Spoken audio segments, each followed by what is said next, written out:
pas suffisante.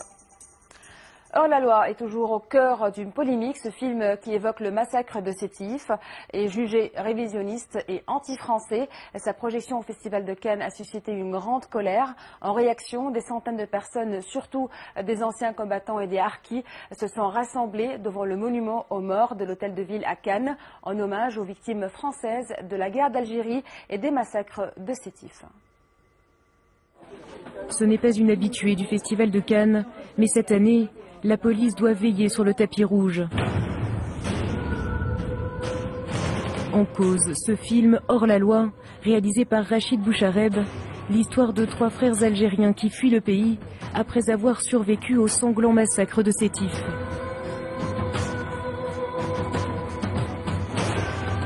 Mai 1945, le pouvoir colonial français réprime violemment un rassemblement nationaliste.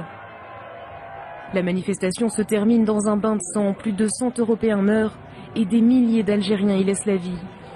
À ce jour, le bilan exact n'est pas connu, les chiffres varient de 2000 à 45 000 morts. Pour certains historiens français, le film contient plusieurs erreurs significatives. À Cannes, plus d'1 millier de manifestants ont d'ailleurs protesté contre sa diffusion. Parmi eux, de nombreux anciens combattants et des personnalités politiques locales. C'est un film sordide.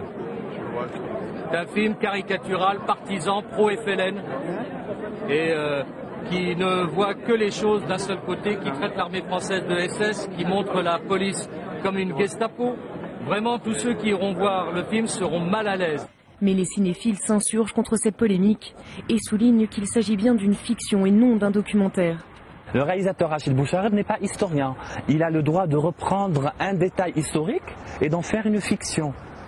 Il n'est pas obligé de dire si la France a tort ou l'Algérie a été victime. Là, on ne rentre pas dans ces considérations historiques.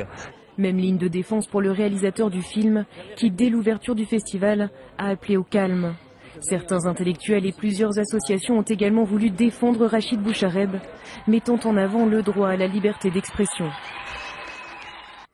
Un autre film sur l'Algérie a marqué le Festival de Cannes cette année, Des hommes et des dieux, un film de Xavier Beauvois qui s'est inspiré de l'histoire des moines de Tibahrine et relate les derniers mois de 7 de ces moines avant leur enlèvement et leur massacre en 1996. Cette communauté vivait en parfaite harmonie avec les villageois arabes en Algérie jusqu'au jour où cette vie paisible a été perturbée par le massacre d'une équipe de travailleurs étrangers par un groupe islamiste. Malgré les menaces, les moines refusent de fuir et préfèrent affronter leur